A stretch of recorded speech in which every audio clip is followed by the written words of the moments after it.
नमस्कार.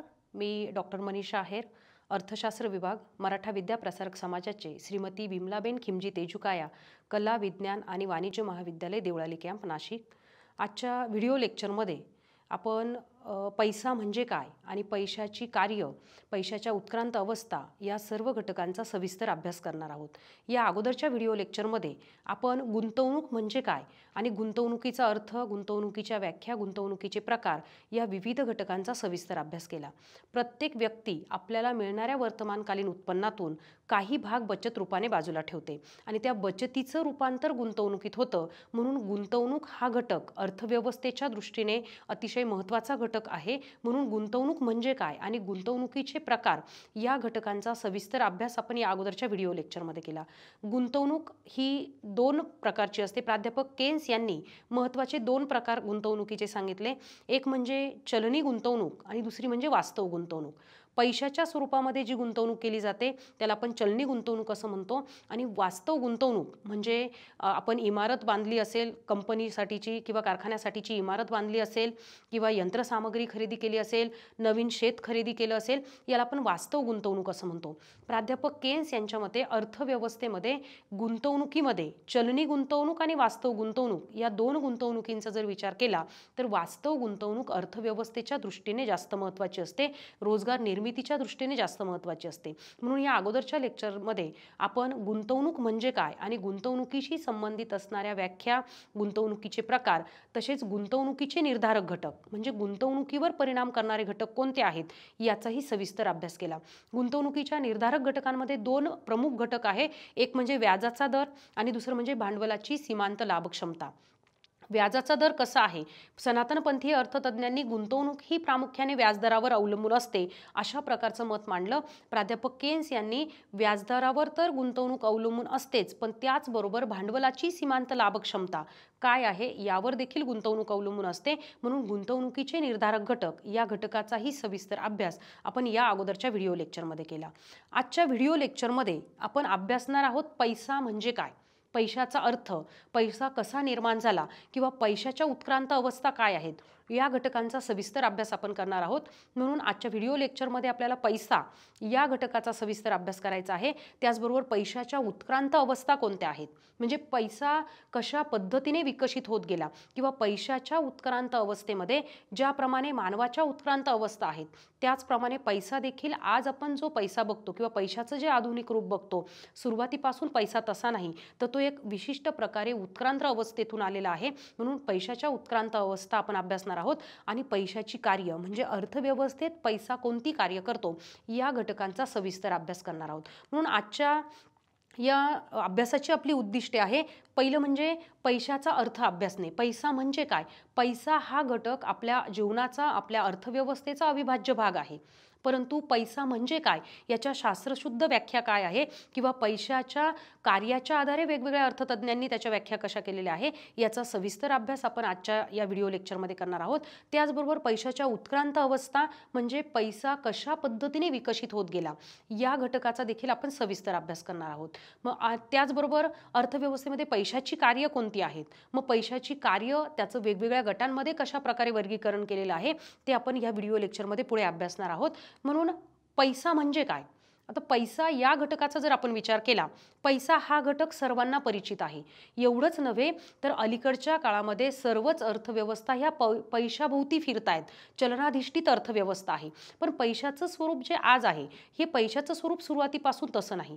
म्हणजे मानवाने जसा स्वतःचा विकास साध्य करत असताना कुठेतरी जंगली अवस्थेत मानव राहत होता, नंतर मानव समाज करून राहू लागला, हळूहळू मानवाने आपल्या बुद्धीच्या जोरावर आपली प्रगती केली, म्हणजे मानवाची उत्क्रांती झाली. तसंच पैसा हा देखील कशा पद्धतीने उत्क्रांत अवस्थांतून आलेला आहे याचा विचार करत असताना पैसा म्हणजे काय किंवा पैसा या घटकाचा अभ्यास करत असताना अर्थशास्त्रामध्ये पैसा या घटकाचा शोध हा वेगवेगळ्या शास्त्रांमध्ये लागलेल्या शोधांप्रमाणेच एक महत्त्वाचा शोध आहे. जसं चाकाचा शोध असेल, अग्नीचा शोध असेल, त्याचप्रमाणे अर्थशास्त्रामध्ये पैसा या घटकाचा शोध अतिशय महत्त्वाचा आहे. पण पैशाचा शोध जो लागलेला आहे तो आज जसं गुरुत्वाकर्षणाचा सिद्धांत न्यूटन यांनी मांडला. गुरुत्वाकर्षणाचा सिद्धांत किंवा आकर्षणाचा नियम किंवा गुरुत्वाकर्षण शक्तीचा अभ्यास करत असताना झाडावरून फळ जमिनीवर पडत असताना ते जमिनीवरच का पडतं, अशा प्रकारचा विचार न्यूटनच्या मनामध्ये आला आणि त्यातून त्यांनी गुरुत्वाकर्षणाचा शोध लावला किंवा गुरुत्वाकर्षणाचा नियम त्यांनी मांडला. परंतु पैशाचा शोध असा या इतर शास्त्रांमध्ये जे वेगवेगळे शोध लागलेले आहे तसा अचानक एकदम शोध लागलेला नाहीये किंवा पैसा याची जी काही निर्मिती आहे ती आज आपण बघतो तशा पद्धतीची नाही, तर हळूहळू म्हणजे मानवाच्या व्यवहारातील गरजांनुसार हळूहळू पैशामध्ये बदल झालेले आहे. म्हणून पैशाच्या उत्क्रांत अवस्थांमध्ये आपण त्याचा विचार करणार आहोत. मग पैसा म्हणजे काय याची शास्त्रशुद्ध व्याख्या बघत असताना प्राध्यापक सेलिगमन यांनी असं म्हटलंय की सार्वत्रिक स्वीकार्यता असलेली वस्तू म्हणजे पैसा होय. सार्वत्रिक स्वीकार्यता, पैसा या घटकाला कायद्याचं पाठबळ आहे. पैशाचा एकूण पुरवठा याचा विचार करत असताना पैशाचा पुरवठा दोन प्रकारच्या पैशांनी बनतो. एक म्हणजे विधिग्राह्य पैसा आणि दुसरा म्हणजे पतपैसा. विधिग्राह्य पैसा म्हणजे काय की ज्या पैशाची निर्मिती आपल्या देशाची मध्यवर्ती बँक म्हणजे रिझर्व्ह बँक ऑफ इंडिया हिच्याकडून केली जाते. ज्या पैशाला कायद्याचं पाठबळ आहे तो पैसा सार्वत्रिक स्वीकार्य आहे. म्हणजे व्यवहारामध्ये सर्व लोक त्या पैशाचा वापर करतात, म्हणजे सर्व लोक त्या पैशाला मान्य करतायत. सार्वत्रिक स्वीकार्यता असलेली वस्तू म्हणजे पैसा होय, अशी प्राध्यापक सेलिगमन यांनी पैशाची व्याख्या केलेली आहे. पैशाचे पैशाच्या कार्यानुसार पैशाचे जे वेगवेगळे कार्य आहे त्याच्यानुसार वेगवेगळ्या अर्थतज्ञांनी पैशाच्या वेगवेगळ्या व्याख्या मांडलेल्या आहे. त्यातली दुसरी व्याख्या प्राध्यापक व्हाईट यांची जर आपण बघितली तर विनिमय माध्यम आणि मूल्यमापनाचं साधन म्हणून उपयोगी पडणारी वस्तू म्हणजे पैसा होय.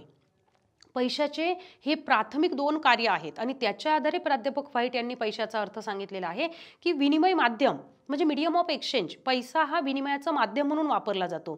दोन वस्तूंमध्ये पैसा मध्यस्थाची भूमिका पार पाडतो. म्हणजे माझ्याकडे असलेली वस्तू मी बाजारात विक्री करणार, त्या बदल्यात येणाऱ्या पैशातून मी मला आवश्यक असणारी वस्तू खरेदी करणार. म्हणजे विनिमय माध्यम म्हणून आणि मूल्यमापनाचं साधन म्हणून पैशाचं महत्त्वाचं कार्य हे प्राथमिक कार्य आहे की मूल्यमापन. म्हणजे 50 ग्रॅम सोनं किंवा 500 किलो गहू याचं मूल्य काय आहे हे पैशात व्यक्त केलं जातं. म्हणून विनिमय माध्यम म्हणून आणि मूल्यमापनाचं साधन म्हणून उपयोगी पडणारी कोणतीही वस्तू म्हणजे पैसा होय, अशा प्रकारे पैशाची व्याख्या प्राध्यापक व्हाईट यांनी केलेली आहे. म्हणून पैसा म्हणजे काय हे समजून घेत असताना पैशामध्ये खरेदी शक्ती आहे. पैसा विशिष्ट वस्तू खरेदी आपल्याला करून देऊ शकतो. म्हणून पैसा सार्वत्रिक स्वीकार्य आहे, हे पैशाचं गुणधर्म आहे. सार्वत्रिक स्वीकार्यता पैशाला असल्यामुळे व्यवहारामध्ये लोक पैशाला मागणी करतात. म्हणून सार्वत्रिक स्वीकार्यता असलेली वस्तू म्हणजे पैसा होय, अशा प्रकारे पैशाची व्याख्या केली जाते. म्हणून पैसा म्हणजे काय याचा शास्त्रशुद्ध पद्धतीने विचार करत असताना विनिमयाचं माध्यम म्हणून किंवा मूल्यमापनाचं साधन म्हणून जी वस्तू वापरली जाते तिला पैसा असं म्हटलं जातं. किंवा पैशाच्या अंगी खरेदी शक्ती असल्यामुळे खरेदी शक्ती च्या आधारे म्हणजे आपल्याला आवश्यक असणारी वस्तू खरेदी करण्यासाठी ज्या वस्तूचा वापर केला जातो त्याला पैसा असं म्हटलं जातं. आणि म्हणून पैशाची कार्य कोणती आहेत, त्याचबरोबर पैशाच्या उत्क्रांत अवस्था कोणत्या आहे, म्हणजे पैसा कशा पद्धतीने विकसित होत गेला.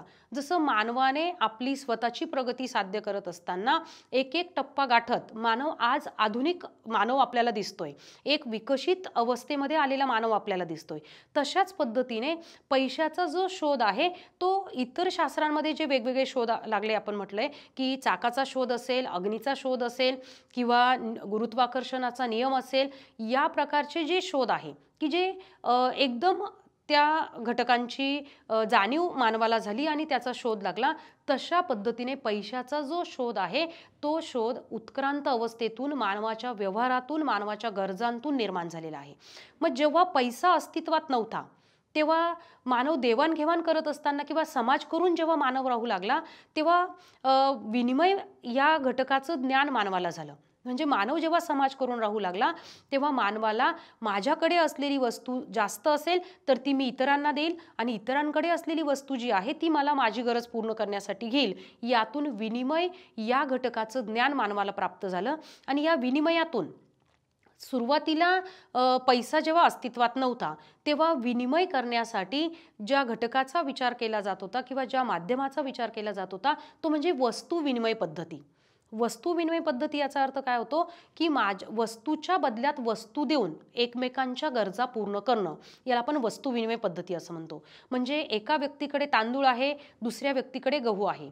या दोन व्यक्तींमध्ये विनिमय होत असताना तांदूळ ज्या व्यक्तीकडे आहे ती आपल्याकडे असलेले अतिरिक्त तांदूळ गहू असलेल्या व्यक्तीकडे देईल आणि त्याच्या बदल्यात आपल्याला पाहिजे तेवढे गहू ती घेईल. म्हणजे याला वस्तू विनिमय पद्धती असं म्हणतो. अजूनही काही भागांमध्ये किंवा मागासलेल्या भागांमध्ये वस्तू विनिमय पद्धतीचा वापर काही व्यवहारांमध्ये होताना आपल्याला ग्रामीण भागामध्ये दिसून येतो. म्हणून पैशाच्या उत्क्रांत अवस्था किंवा पैसा अस्तित्वात येण्याच्या अगोदर ज्या घटकाचा वापर केला जात होता त्याला वस्तू विनिमय पद्धती असं म्हटलं जात होतं. मग वस्तू विनिमय पद्धतीमध्ये सर्वच वस्तू विनिमयासाठी वापरल्या जात होत्या. म्हणजे आपल्याला पाहिजे असलेली वस्तू आपण समोरच्या व्यक्तीकडून घेण्यासाठी आपल्याकडे असलेली वस्तू समोरच्या व्यक्तीला द्यायची आणि त्या बदल्यामध्ये आपल्याला आवश्यक असलेली वस्तू खरेदी करायची. पण वस्तू विनिमय पद्धतीमध्ये अतिशय महत्त्वाचा घटक म्हणजे वस्तू विनिमय पद्धतीने मानवाला आपले व्यवहार पूर्ण करत असताना अनेक अडचणी जाणवत होत्या. त्यामध्ये सर्वात महत्त्वाची पहिली अडचण होती ती म्हणजे गरजांच्या दुहेरी संयोगाचा अभाव. वस्तू विनिमय पद्धतीमध्ये गरजांचा दुहेरी संयोग जोपर्यंत घडून येत नाही तोपर्यंत विनिमय होत नव्हता. म्हणजे उदाहरणार्थ आपण असं म्हटलं की एका व्यक्तीकडे तांदूळ आहे आणि दुसऱ्या व्यक्तीकडे गहू आहे. मग तांदूळ ज्या व्यक्तीकडे आहे त्या व्यक्तीला गव्हाची आवश्यकता आहे, त्या व्यक्तीला गहू पाहिजे. पण ज्या व्यक्तीकडे गहू आहे त्या व्यक्तीला जर तांदूळ नको असतील तर दोघांमध्ये विनिमय घडून येणार नाही. म्हणजे गरजांचा दुहेरी संयोग जोपर्यंत होत नाही, दोघांच्या गरजांचा संयोग जोपर्यंत होत नाही तोपर्यंत वस्तू विनिमय पद्धतीमध्ये विनिमय होण्यामध्ये अडचणी येत होत्या. त्यानंतर वस्तू विनिमय पद्धतीमध्ये येणारी दुसरी अतिशय महत्त्वाची अडचण होती ती म्हणजे अविभाज्य वस्तू. आता वस्तू विनिमय पद्धतीमध्ये सजीव वस्तूंबरोबरच निर्जीव वस्तूंचाही वापर किंवा निर्जीव वस्तूंबरोबर सजीव वस्तूंचाही वापर विनिमयासाठी केला जात होता. म्हणजे उदाहरणार्थ शेतकऱ्याकडे गाय आहे, बैल आहे, शेळ्या आहे, मेंढ्या आहे, त्यांचाही वापर तो शेतकरी विनिमय माध्यम म्हणून करत होता, विनिमयासाठी करत होता. मग काही वस्तू ह्या अविभाज्य आहे, त्यांचं दोन तुकड्यात रूपांतर करता येत नाही किंवा त्या दोन तुकड्यामध्ये आपल्याला वेगवेगळ्या तुकड्यांमध्ये आपल्याला विभाजता येत नाही. अशा वस्तूंच्या बाबत आपल्याला त्या विनिमय व्यवहारामध्ये एका व्यक्तीला तोटा तर दुसऱ्या व्यक्तीला मोठ्या प्रमाणात फायदा होत होता. म्हणजे उदाहरणार्थ गहू, एका व्यक्तीकडे गहू आहे आणि दुसऱ्या व्यक्तीकडे विनिमय करण्यासाठी समजा गाय आहे. तर ज्याच्याकडे गाय आहे त्याला गव्हाची आवश्यकता आहे. त्याला गव्हाची जी आवश्यकता आहे ती 50 किलो गहू त्याला पाहिजे आहे. 50 किलो गहू त्याला पाहिजे म्हणून तो ज्याच्याकडे गहू आहे तो 50 किलो गहू देऊ शकेल. पण शेतकऱ्याकडे किंवा त्या विशिष्ट व्यक्तीकडे ज्याच्याकडे गाय आहे, विनिमयासाठी तो गाय वापरणार आहे, त्याला त्याची संपूर्ण गाय गहू ज्याच्याकडून घेणार आहे त्याला द्यावी लागणार आहे.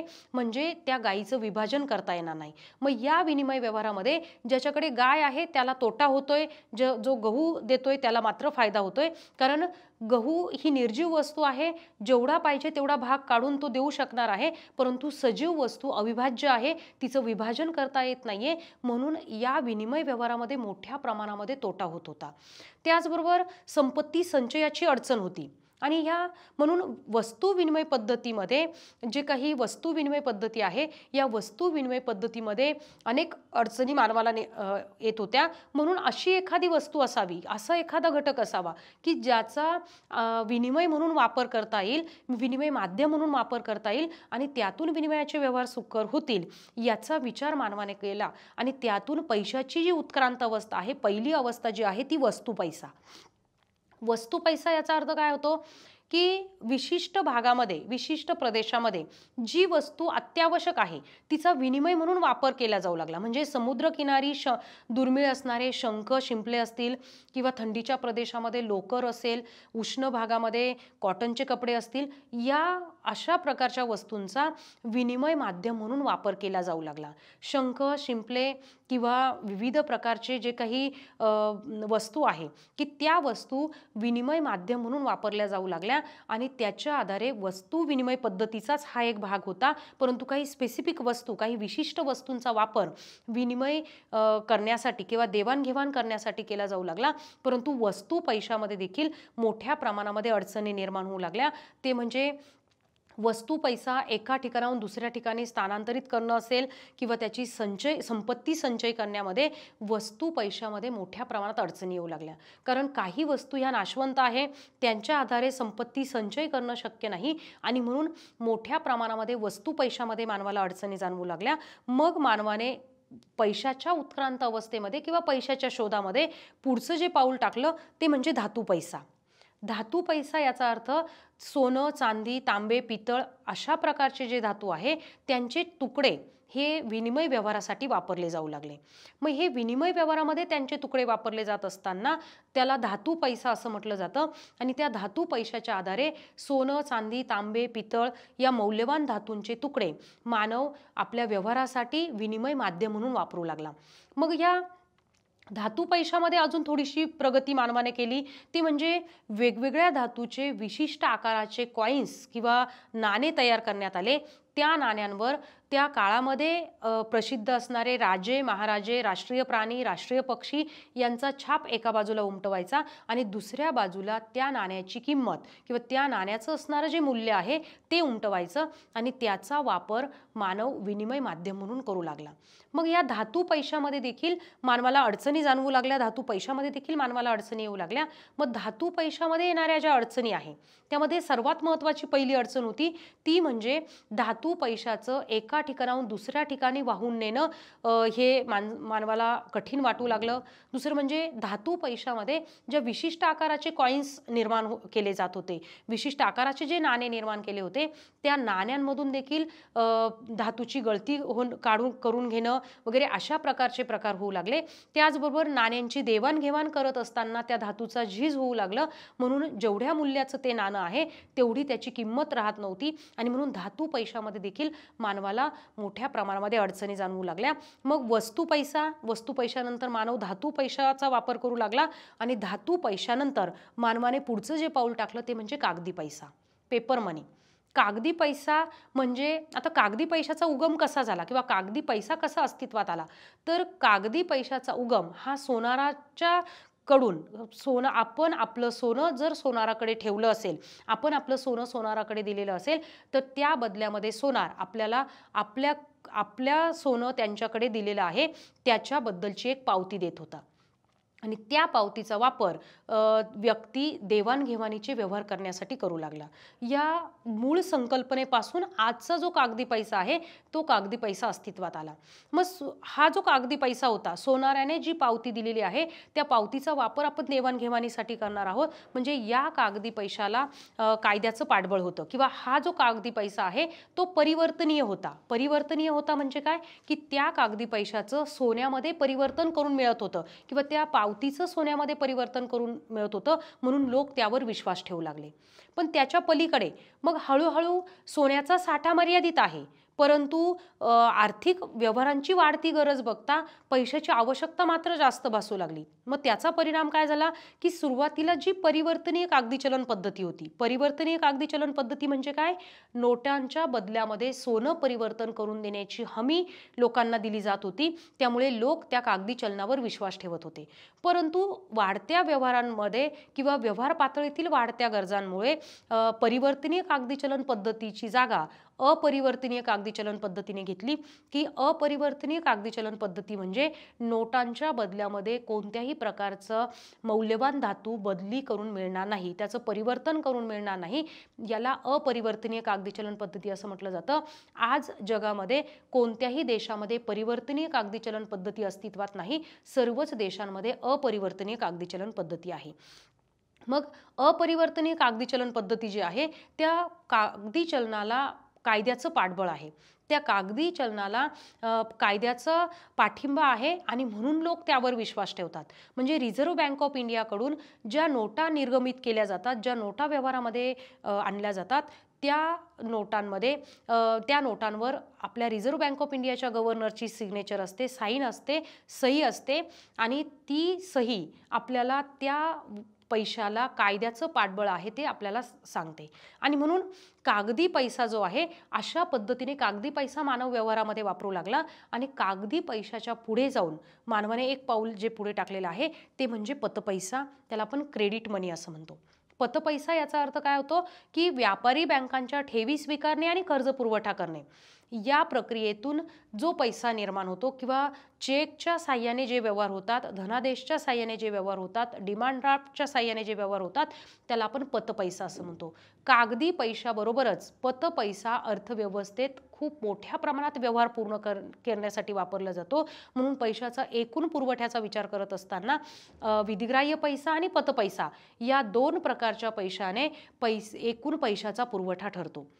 आणि म्हणून पतपैसा हा अलीकडच्या काळामध्ये अर्थव्यवस्थेचा जसजसा विकास होत जाईल तसा रोख पैशाऐवजी पतपैशाचा वापर मोठ्या प्रमाणामध्ये अर्थव्यवस्थेत वाढत जातो आणि ती अवस्था ही मानवाच्या या पैशाच्या उत्क्रांत अवस्थेमध्ये असणारी सर्वोच्च अवस्था अलीकडच्या काळामध्ये आपण असल्याचं बघतो. आणि म्हणून पैशाच्या या उत्क्रांत अवस्था आहे वस्तू पैसा, त्यानंतर धातू पैसा, त्यानंतर कागदी पैसा आणि त्यानंतर पतपैसा. कागदी पैशाच्या जोडीला आपण पतपैसा अलीकडच्या काळामध्ये वापरतोय. म्हणजे व्यवहारामध्ये पेपर मनी अँड कॉइन्स म्हणजे कागदी पैसा आणि नाणे आणि त्याचबरोबर पतपैसा याचा वापर करून अर्थव्यवस्थेमध्ये मोठ्या प्रमाणामध्ये व्यवहार पूर्ण केले जातात. मग या आहेत पैशाच्या उत्क्रांत अवस्था. अशा पद्धतीने म्हणजे जसं इतर शोध आपण बघतो, गुरुत्वाकर्षणाचा नियम असेल किंवा अग्नीचा शोध असेल, चाकाचा शोध असेल, तो एकदम लागलेला शोध आहे किंवा डोक्यात आयडिया आली आणि त्या नियमाचं मांडणी झाली. परंतु पैसा हा मात्र एकदम आज आपण जे पैशाचं स्वरूप बघतोय तसा पैसा सुरुवातीपासून नाही, तर तो हळूहळू मानवाप्रमाणेच उत्क्रांत अवस्थांतून पुढे आलेला आहे. म्हणून याला आपण पैशाच्या उत्क्रांत अवस्था असं म्हणतो. त्यानंतर आपण अभ्यासणार आहोत पैशाची कार्य. पैशाची कार्य जी आहे त्याचं क्लासिफिकेशन 3 गटामध्ये केलेलं आहे. त्याचं वर्गीकरण 3 गटामध्ये केलं आहे. पहिलं म्हणजे प्राथमिक कार्य, त्यानंतर दुसरं आहे दुय्यम कार्य आणि तिसरं आहे अनुषंगिक कार्य. तर या प्रत्येक कार्याच्या अंतर्गत येणारे कार्य आपण बघणार आहोत. पहिलं आहे प्राथमिक कार्य. पैशाची प्राथमिक कार्य कोणती आहेत? म्हणजे पैशाचा जो शोध लागला त्या पैशाच्या शोधाचा किंवा पैसा अस्तित्वात येण्याचा मुख्य हेतू काय होता किंवा कोणत्या कारणाने पैसा अस्तित्वात आला, त्याच्या आधारे पैशाचे प्राथमिक कार्यामध्ये 2 महत्त्वाची कार्य आहे. एक म्हणजे विनिमय माध्यम म्हणून. पैसा हा मीडियम ऑफ एक्सचेंज, पैसा हा विनिमयाचं माध्यम म्हणून काम करतो. विनिमय व्यवहारामध्ये विनिमय व्यवहाराचे 2 भाग केले जातात. एक म्हणजे खरेदी आणि दुसरं म्हणजे विक्री. खरेदी आणि विक्री या 2 भागांमध्ये म्हणजे आपल्याकडे असलेली वस्तू आपण विक्री करणार, त्या बदल्यात येणाऱ्या पैशातून आपण आपल्याला आवश्यक असलेली वस्तू खरेदी करणार. म्हणून खरेदी आणि विक्री या दोघांच्या मध्ये पैसा मध्यस्थाची भूमिका पार पाडतो. त्याला विनिमय माध्यम असं म्हटलं जातं. म्हणजे ज्या व्यक्तीकडे विशिष्ट वस्तू अतिरिक्त आहे ती व्यक्ती आपली वस्तू आपले श्रम बाजारात विक्री करणार, त्याच्या बदल्यात त्या व्यक्तीला पैसा जो प्राप्त होईल त्यातून ती आपल्याला आवश्यक असणारी वस्तू खरेदी करेल. मग वस्तू विनिमय पद्धतीमध्ये जी अडचण होती की वस्तू विनिमय पद्धतीमध्ये खरेदी आणि विक्री म्हणजे खरेदीदार आणि विक्रेता या दोघांमध्ये एकाला तोटा तर दुसऱ्याला फायदा अशा प्रकारची जी स्थिती निर्माण होत होती, तो प्रश्न ती समस्या पैशाच्या या कार्यामुळे सुटलेली दिसून येते. म्हणजे उदाहरणार्थ गहू आणि एखाद्या व्यक्तीकडे गहू आहे आणि दुसऱ्या व्यक्तीकडे गाय आहे. मग गाय ही अविभाज्य वस्तू आहे, तिचं विभाजन करता येणार नाहीये. म्हणून गव्हाच्या बदल्यामध्ये त्या व्यक्तीला संपूर्ण गाय गहू विक्रेत्याला द्यावी लागणार होती. पण आता या व्यवहारामध्ये जो ज्याच्याकडे गाय आहे त्याला जो तोटा होत होता तो प्रश्न सुटलेला आहे. म्हणजे ज्याच्याकडे गाय आहे तो बाजारात आपली गाय विक्री करेल, त्या बदल्यात येणाऱ्या पैशातून आपल्याला पाहिजे तेवढ्या वस्तू वेगवेगळ्या खरेदी करेल. म्हणून विनिमय माध्यम 2 वस्तूंमध्ये पैसा मध्यस्थाची भूमिका पार पाडतो, विनिमय माध्यम म्हणून कार्य करतो. म्हणून पैशाचं हे एक अतिशय महत्त्वाचं पहिलं कार्य आहे की ज्या कारणामुळे पैसा अस्तित्वात आला किंवा विनिमयाचे व्यवहार सुखकर होण्यासाठी अशी एखादी वस्तू असावी की ती वस्तू 2 वस्तूंमध्ये मध्यस्थाची भूमिका पार पाडेल आणि 2 वस्तूंमध्ये मध्यस्थाची भूमिका पार पाडत असताना दोघांनाही तोटा होणार नाही याची काळजी त्यामध्ये घेतली जाईल. त्याच्यासाठी पैसा विनिमय माध्यम म्हणून कार्य करू लागला. म्हणून पैशाच्या प्राथमिक कार्यामध्ये हे अतिशय महत्त्वाचं कार्य आहे की पैसा विनिमय माध्यम म्हणून कार्य करतो. त्यानंतर पैशाचं दुसरं कार्य आहे मूल्यमापनाचं साधन. पैसा मूल्यमापनाचं साधन म्हणून महत्त्वाची भूमिका पार पाडतो.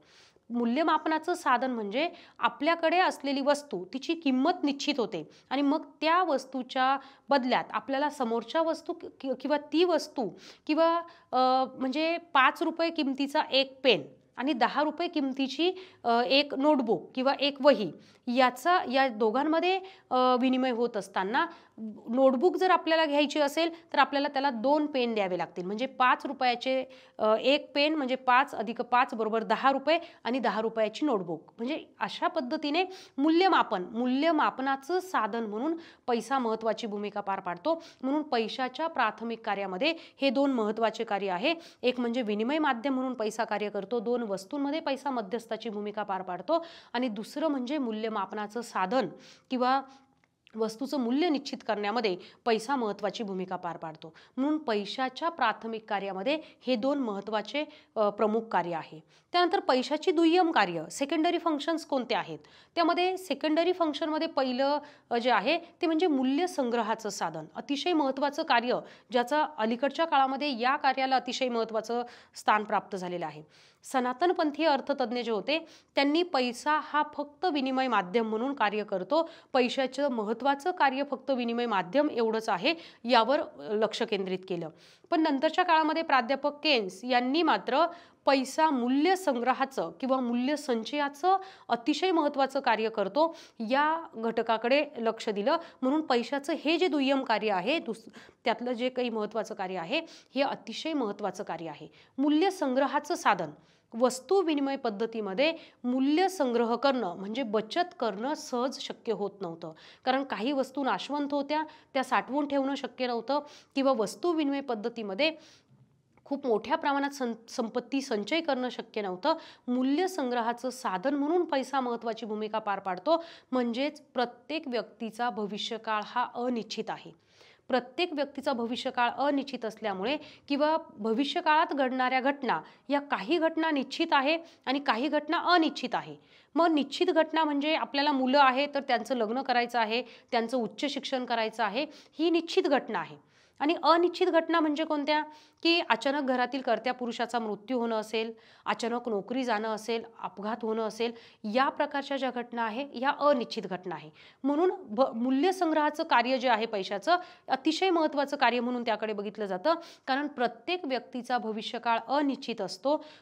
भविष्यकाळात घडणाऱ्या निश्चित आणि अनिश्चित घटनांना समर्थपणे सामोरं जाता यावं यासाठी व्यक्ती मूल्य संचय करतात, संपत्ती संचय करतात किंवा त्याला आपण बचत असं म्हणतो. आणि म्हणून पैशाचं हे एक अतिशय महत्त्वाचं कार्य आहे. पैसा अस्तित्वात आल्यामुळे मूल्य संग्रह करणं किंवा बचत करणं याचा जो काही मार्ग आहे तो अतिशय मोकळा मार्ग झाला. म्हणजे अतिशय चांगल्या प्रकारे आपण मूल्य संग्रह करू शकतो, संपत्ती संचय करू शकतो आणि म्हणून पैशाच्या दुय्यम कार्यामध्ये हे एक अतिशय महत्त्वाचं कार्य आहे ते म्हणजे मूल्य संग्रहाचं साधन. त्यानंतर विलंबित देणी देण्याचं साधन म्हणजे कर्ज देणे आणि घेणे हे वस्तू विनिमय पद्धतीमध्ये अवघड होतं किंवा वस्तू विनिमय पद्धतीमध्ये विलंबित देणी देणे सहज शक्य होत नव्हतं. पैशाच्या साहाय्याने मात्र विलंबित देणी देणं सहज शक्य होतं. म्हणजे आपण आज घेतलेलं कर्ज भविष्य काळामध्ये मुद्दल आणि व्याजासह पैशाच्या साहाय्याने परतफेड करू शकतो किंवा आपण आज घेतलेलं कर्ज भविष्यामध्ये टप्प्याटप्प्याने हप्त्याने आपण पैशाच्या साहाय्याने परतफेड करू शकतो. याला आपण विलंबित देणी देण्याचं साधन असं म्हणतो. आणि पैशाचं हे एक अतिशय महत्त्वाचं कार्य आहे की पैसा विलंबित देणी देण्याचं साधन म्हणून महत्त्वाचं कार्य करतो. त्यानंतर तिसरं जे कार्य आहे दुय्यम कार्यामध्ये मूल्य हस्तांतरणाचं साधन.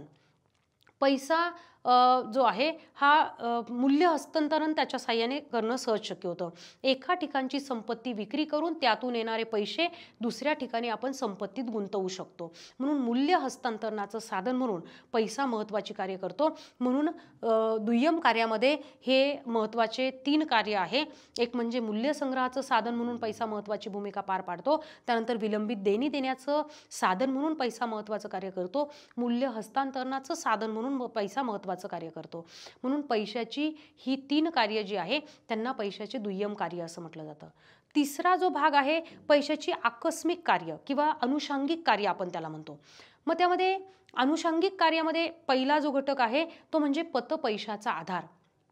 पतपैसा म्हणजे काय किंवा पतपैशाची निर्मिती कशी होते आणि पतपैशाचा आधार म्हणून कशा प्रकारे पैसा महत्त्वाची भूमिका पार पाडतो याचा जर आपण विचार केला तर पतपैसा हा व्यापारी बँकांच्या ठेवी स्वीकारणे आणि कर्ज पुरवठा करणे या प्रक्रियेतून पतपैसा निर्माण होतो। मग पतपैसा निर्माण होण्यासाठी अगोदर ठेवी ठेवत असताना विधिग्राह्य पैसा अस्तित्वात असला पाहिजे। सुरुवातीची जी प्राथमिक ठेव आहे ती विधिग्राह्य पैशाच्या स्वरूपात असते आणि मग त्यातून जेव्हा कर्ज देण्याचे व्यवहार सुरू होतात तेव्हा पतपैसा निर्मिती होतो। म्हणून अर्थव्यवस्थेत पतपैसा हा विधिग्राह्य पैशाबरोबर अतिशय महत्त्वाची भूमिका पार पाडतो आहे। अतिशय मोठ्या प्रमाणामध्ये व्यवहार पूर्ण करण्यासाठी पतपैशाचा वापर केला जातो, पण पतपैशाचा आधार किंवा बेस हा जो आहे हा विधिग्राह्य पैसा आहे। म्हणून पैशाचे अनुषंगिक कार्यांमध्ये हे एक महत्त्वाचं कार्य आहे, ते म्हणजे पैसा पतपैशाचा आधार म्हणून महत्त्वाची भूमिका पार पाडतो। त्यानंतर पैसा राष्ट्रीय उत्पन्नाच्या वितरणाचा आधार आहे। अर्थव्यवस्थेमध्ये एकूण राष्ट्रीय उत्पन्न जे आहे ते उत्पादनाच्या घटकांमध्ये समान पद्धतीने वितरण करणं हे पैशाच्या साहाय्याने शक्य आहे। म्हणजे अर्थव्यवस्थेमध्ये भूमी, श्रम, भांडवल, संयोजक हे 4 उत्पादनाचे घटक आहे। उत्पादनाच्या प्रक्रियेमध्ये या 4ही उत्पादन घटकांचा वापर केला जातो आणि या उत्पादन घटकांना उत्पादन कार्यात सहभाग घेतल्याबद्दल त्यांच्या कार्याचा मोबदला दिला जातो। म्हणजे भूमीला खंड मिळतो, श्रमिकाला वेतन मिळतं, भांडवलाला व्याज मिळतं, संयोजकाला नफा मिळतो। मग हे जे मोबदले आहे या मोबदल्या पैशाच्या स्वरूपामध्ये देणं आणि एकूण राष्ट्रीय उत्पन्नामध्ये कोणत्या उत्पादन घटकाच्या मोबदल्याचा किती सहभाग आहे हे आपल्याला शोधणं सहज शक्य होतं। म्हणून राष्ट्रीय उत्पन्नाच्या वितरणाचा आधार हा पैसा आहे। म्हणून पैशाचं हे एक महत्त्वाचं कार्य आहे। त्यानंतर पैसा ही द्रव साधन संपत्ती आहे। द्रव साधन संपत्ती म्हणजे काय की जसं द्रव पदार्थाला ज्या भांड्यात आपण ओततो त्या भांड्याचा आकार द्रव पदार्थाला प्राप्त होतो। म्हणजे पाणी आपण बॉटलमध्ये भरलं तर तो बॉटलचा आकार धारण करतं। पाणी जर आपण पातेल्यात ओतलं तर ते पातेल्याचा आकार धारण करेल। पाणी आपण टबमध्ये भरलं असेल तर ते टबचा आकार धारण करेल। द्रव संपत्ती, पैसा ही द्रव संपत्ती आहे। म्हणजे काय की आपण कोणत्याही क्षेत्रामध्ये कोणत्याही गुंतवणूक प्रकारामध्ये आपला पैसा गुंतवणूक करू शकतो किंवा भविष्य काळाच्या दृष्टीने आपण जी बचत केलेली आहे, म्हणजे उदाहरणार्थ मुलांचं शिक्षण पूर्ण करण्यासाठी, मुलांना उच्च शिक्षण देण्यासाठी आपण बचत केलेली आहे, पैसा बाजूला ठेवलेला आहे, त्या पैशाचा वापर आपण घर खरेदी करण्यासाठी देखील करू शकतो। त्या पैशाचा वापर आपण शेअर्स खरेदी करण्यासाठी देखील करू शकतो। म्हणजे ज्या उद्देशाने पैशाची बचत केलेली आहे त्याच कारणासाठी पैसा वापरला पाहिजे असं नाही, तर पैसा ही द्रव संपत्ती आहे आणि द्रव संपत्ती असल्यामुळे आपण जसं द्रव पदार्थाला ज्या भांड्यात ओतलं त्या भांड्याचा आकार प्राप्त होतो, तशाच पद्धतीने पैशाला देखील आपण ज्या कामासाठी वापरलं, ज्या संपत्तीसाठी वापरलं त्या संपत्तीचा आकार धारण होतो आणि म्हणून पैसा ही द्रव संपत्ती आहे। द्रव संपत्ती म्हणून पैसा महत्त्वाचं कार्य करतो, महत्त्वाची भूमिका पार पाडतो। त्यानंतर पैशाचा आकस्मिक कार्यामध्ये ऐच्छिकतेचा वाहक। ऐच्छिकतेचा वाहक म्हणजे काय, आपल्याकडे असलेला पैसा आपण आपल्या इच्छेप्रमाणे आपल्याला पाहिजे त्या क्षेत्रामध्ये गुंतवणूक करू शकतो। हा म्हणजे पैसा ऐच्छिकतेचा वाहक आहे। जसं म्हटलं आपण की मुलांच्या शिक्षणासाठी बाजूला ठेवलेला पैसा हा आपण घर खरेदी करण्यासाठी देखील वापरू शकतो किंवा एका विशिष्ट उद्योगामध्ये आपण गुंतवणूक केलेली आहे, त्या क्षेत्रातली गुंतवणूक काढून आपण दुसऱ्या क्षेत्रामध्ये देखील गुंतवणूक करू शकतो।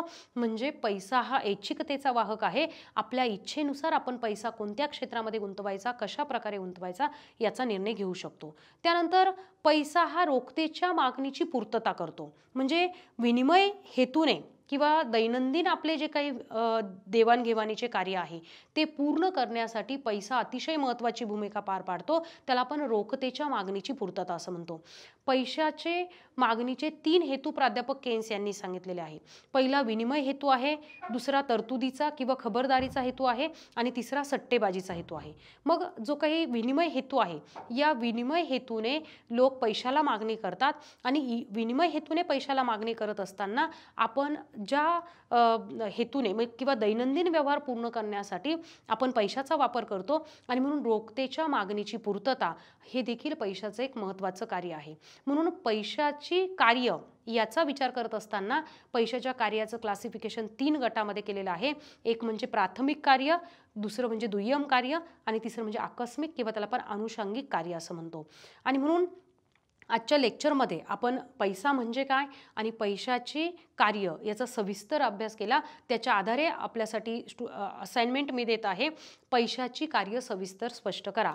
आणि आपण आपलं उत्तर दिलेल्या ईमेल आयडीवर किंवा गुगल क्लासरूम कोड जो दिलेला आहे त्या गुगल क्लासरूमला जॉईन करून आपण आपलं उत्तर पाठवू शकतो.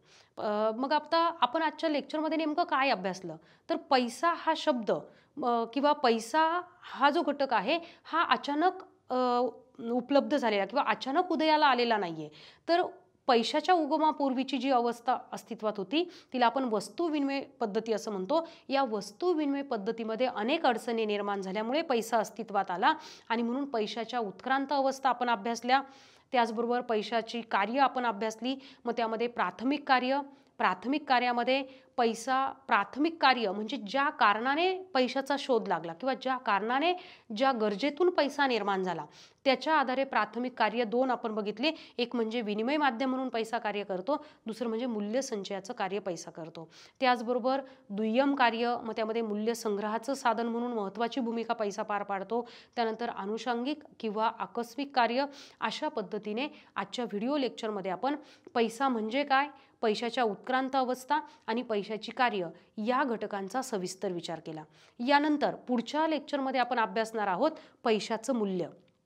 पैशाचं मूल्य म्हणजे काय किंवा जसं वस्तूला मूल्य आहे तसं पैशाला देखील मूल्य आहे. मग पैशामध्ये असणारी खरेदी शक्ती, द पर्चेसिंग पॉवर ऑफ मनी म्हणजे पैशाचं मूल्य. आणि म्हणून पैशाचं मूल्य म्हणजे काय, पैशाच्या मूल्याच्या संबंधित असणाऱ्या विविध सिद्धांत या घटकांचा सविस्तर अभ्यास आपण नंतरच्या व्हिडिओमध्ये लेक्चर करणार आहोत. धन्यवाद.